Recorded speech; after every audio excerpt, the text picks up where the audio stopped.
Assalamualaikum warahmatullahi wabarakatuh.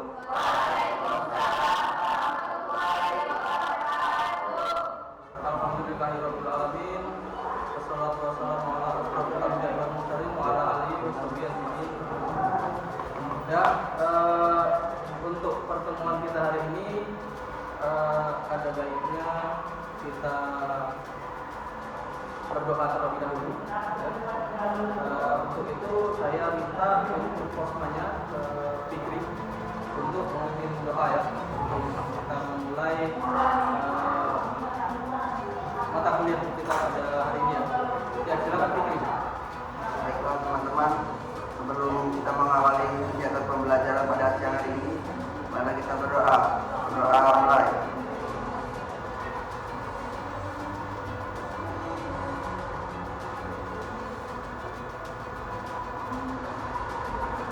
Berdoa selesai. Oke, sebelum kita mulai perkuliahan pada hari ini, saya akan absen ya, mahasiswa semua ya. Yang pertama, Ade Perwirawati, Alan Rizkiansyah, Aldi Freddy, Sarah, Esi Sundari, Innas Aprilia, Burana, Muhammad Al-Farizi, Muhammad Fikri, Nabila,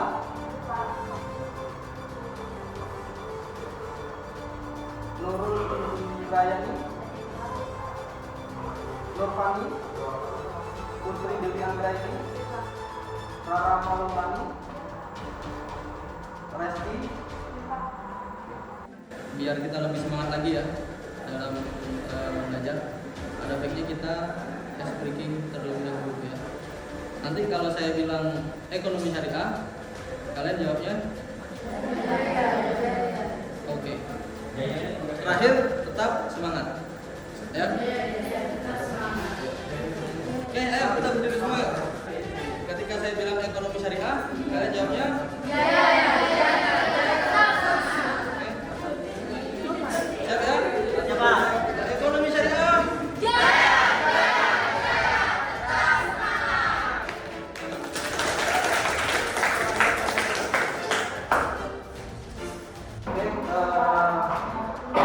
Teman-teman mahasiswa semua, pada hari ini kita melanjutkan perkuliahan kita pada minggu yang lalu ya. Ini pertemuan kita yang kedua. Ada yang masih ingat tentang ini?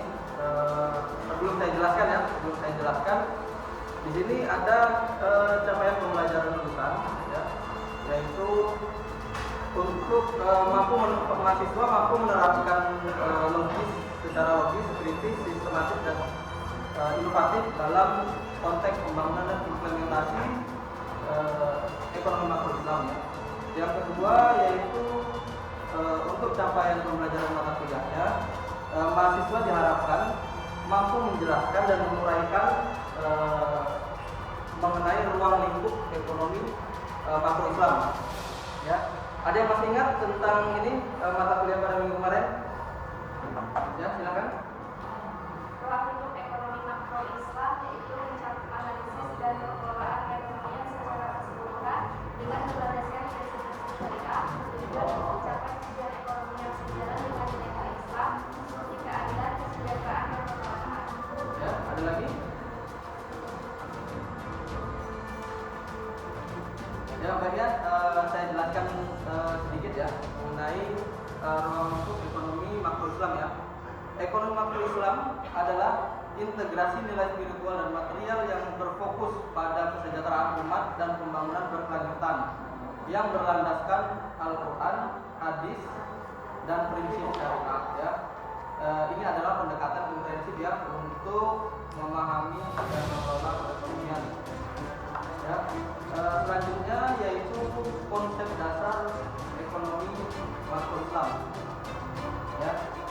Ekonomi makro Islam adalah ilmu yang membahas permasalahan kebijakan ekonomi secara makro, ya, berupa pengelolaan dan pengendalian sesuai dengan ajaran Islam.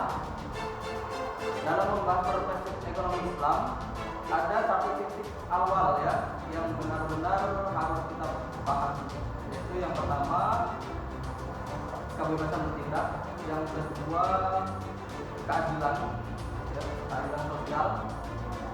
Ekonomi makro Islam juga menekankan peran pemerintah dalam menjaga stabilitas ekonomi. Jadi kalau pemerintah tidak berstabilitas dan perekonomian, maka akan terjadi apa? Ya. Jadi inflasi. Ya, selanjutnya yaitu ruang lingkup kajian ekonomi makro Islam ya. Ekonomi makro Islam mencakup berbagai bidang kajian ya, bertujuan menciptakan sistem ekonomi yang stabil. Ya. Yang pertama yaitu ada pertumbuhan ekonomi berkelanjutan, ya, itu untuk menganalisis faktor-faktor yang mendorong pertumbuhan ekonomi secara inklusif dan lingkungan, memastikan berkelanjutan jangka panjang.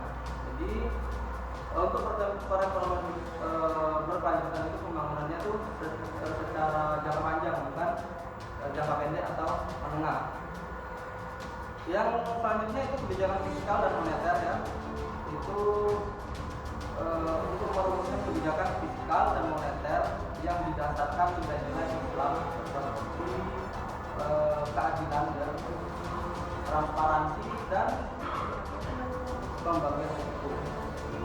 Yang selanjutnya itu pengendalian inflasi dan pengaturan. Mengembangkan strategi syariah untuk mengatasi inflasi dan pengangguran, menjaga stabilitas ekonomi dan kesejahteraan masyarakat.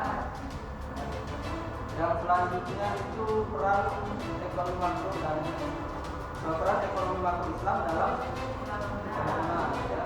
Ada yang tahu itu apa ya peran ekonomi makro Islam dalam pembangunan? Yang pertama untuk menstabilkan ekonomi seperti yang saya sebutkan tadi. Yang kedua untuk yang ketiga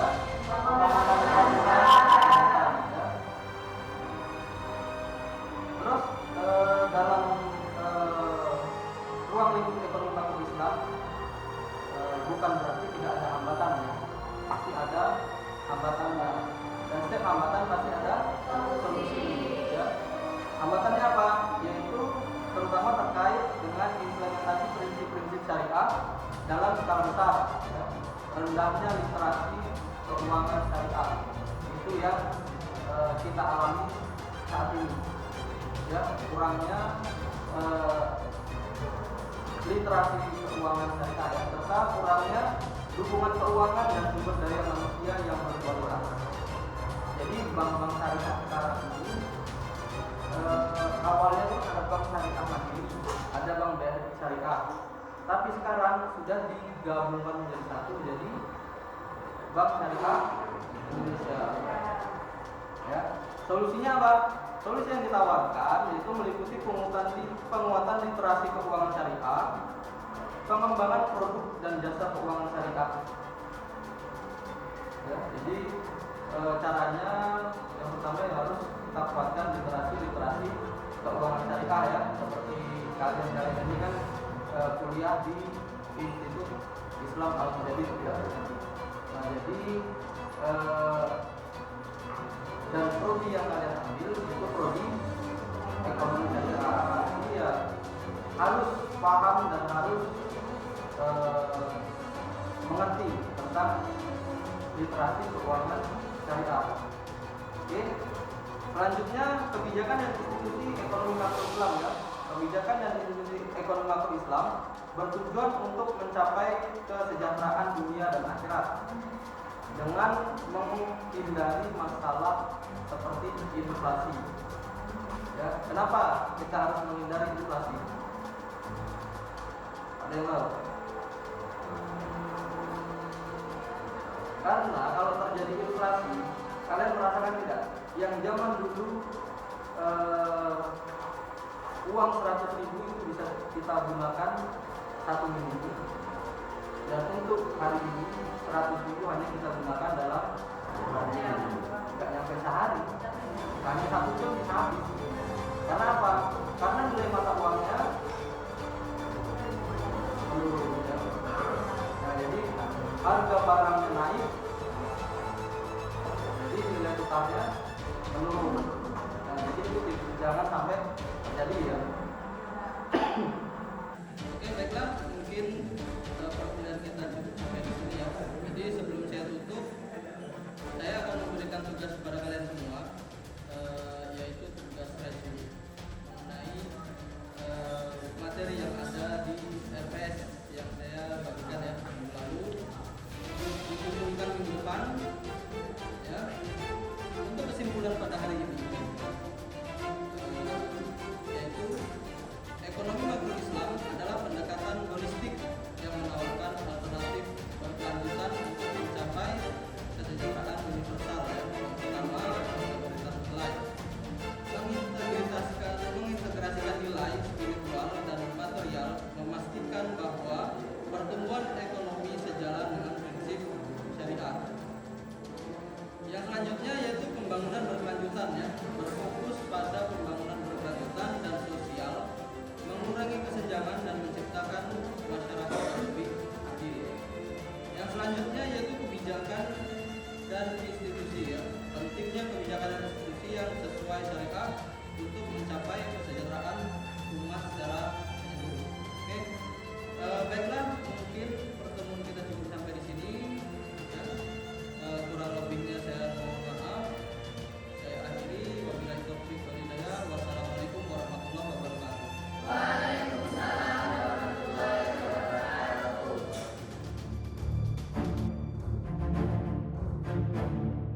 Ruang lingkup ekonomi makro Islam. Ekonomi makro Islam adalah integrasi nilai spiritual dan material yang berfokus pada kesejahteraan umat dan pembangunan berkelanjutan yang berlandaskan Al-Quran, hadis, dan prinsip syariah. Ini adalah pendekatan komprehensif untuk memahami dan mengelola perekonomian. Konsep dasar ekonomi makro Islam. Ekonomi makro Islam adalah ilmu yang membahas permasalahan kebijakan ekonomi secara makro, berupa pengelolaan dan pengendalian, sesuai dengan ajaran Islam. Dalam membahas perspektif ekonomi Islam, ada satu titik awal yang benar-benar harus kita perhatikan, yaitu, ekonomi dalam Islam itu sesungguhnya bermuara kepada akidah Islam, yang bersumber dari syariatnya. Prinsip-prinsip utama ekonomi makro Islam. Prinsip utama ekonomi makro Islam mencakup tauhid, keadilan kenabian atau nubuah, khilafah, pemerintah, dan emaet, hasil. Prinsip-prinsip ini menjadi dasar bagi 3 prinsip derivatif kepemilikan multijenis, kebebasan bertindak, dan keadilan sosial. Ekonomi makro Islam juga menekankan peran pemerintah dalam menjaga stabilitas ekonomi melalui regulasi yang sesuai dengan nilai-nilai Islam. Ruang lingkup kajian ekonomi makro Islam. Ekonomi makro Islam mencakup berbagai bidang kajian, bertujuan menciptakan sistem ekonomi yang stabil dan adil sebagai berikut. 1. Pertumbuhan ekonomi berkelanjutan, menganalisis faktor-faktor yang mendorong pertumbuhan ekonomi yang inklusif dan ramah lingkungan, memastikan keberlanjutan jangka panjang. 2. Pengendalian inflasi dan pengangguran, mengembangkan strategi syariah untuk mengatasi inflasi dan pengangguran, menjaga stabilitas ekonomi dan kesejahteraan masyarakat. 3. Kebijakan fiskal dan moneter, merumuskan kebijakan fiskal dan moneter yang didasarkan pada nilai-nilai Islam, seperti keadilan, transparansi, dan pembagian risiko. Peran ekonomi makro Islam dalam pembangunan. Ekonomi makro Islam memainkan peran krusial dalam pembangunan nasional dengan fokus pada keberlanjutan dan keadilan, yaitu 1. Stabilitas ekonomi. Ekonomi makro Islam menawarkan solusi untuk mencapai stabilitas ekonomi melalui kebijakan fiskal dan moneter yang sesuai dengan prinsip-prinsip syariah, seperti menghindari spekulasi dan praktik riba. 2. Mengatasi kemiskinan. Ekonomi makro Islam dapat berkontribusi pada pengentasan kemiskinan melalui berbagai program sosial dan ekonomi yang berfokus pada pemberdayaan masyarakat miskin dan rentan. 3. Pembangunan berkelanjutan. Ekonomi makro Islam menekankan pentingnya pembangunan yang berkelanjutan dengan memperhatikan aspek lingkungan dan sosial, serta mendorong investasi pada sektor-sektor yang produktif dan bermanfaat bagi masyarakat. Hambatan dan solusi dalam ekonomi makro Islam. Ekonomi makro Islam menghadapi beberapa hambatan, terutama terkait dengan implementasi prinsip-prinsip syariah dalam skala besar, rendahnya literasi keuangan syariah, serta kurangnya dukungan keuangan dan sumber daya manusia yang berkualitas. Solusi yang ditawarkan meliputi penguatan literasi keuangan syariah, pengembangan produk dan jasa keuangan syariah, serta penerapan kebijakan ekonomi yang sesuai dengan prinsip syariah. Kebijakan dan institusi ekonomi makro Islam. Kebijakan dan institusi ekonomi makro Islam bertujuan untuk mencapai kesejahteraan dunia dan akhirat dengan menghindari masalah seperti inflasi, pengangguran, dan ketidaksetaraan, serta mewujudkan keadilan dan kemaslahatan sosial. 1. Kebijakan ekonomi makro Islam meliputi kebijakan fiskal, kebijakan moneter, kebijakan sosial, dan pengawasan pasar. 2. Institusi ekonomi makro Islam yaitu meliputi lembaga keuangan syariah, lembaga zakat, dewan syariah, dan BUMN syariah. Kesimpulan, ekonomi makro Islam adalah pendekatan holistik yang menawarkan alternatif berkelanjutan untuk mencapai kesejahteraan universal. 1. Integrasi nilai. Mengintegrasikan nilai spiritual dan material, memastikan bahwa pertumbuhan ekonomi sejalan dengan prinsip syariah. 2. Pembangunan berkelanjutan. Berfokus pada pembangunan berkelanjutan dan keadilan sosial, mengurangi kesenjangan dan menciptakan masyarakat yang lebih adil. 3. Kebijakan dan institusi. Pentingnya kebijakan dan institusi yang sesuai syariah untuk mencapai kesejahteraan umat secara menyeluruh.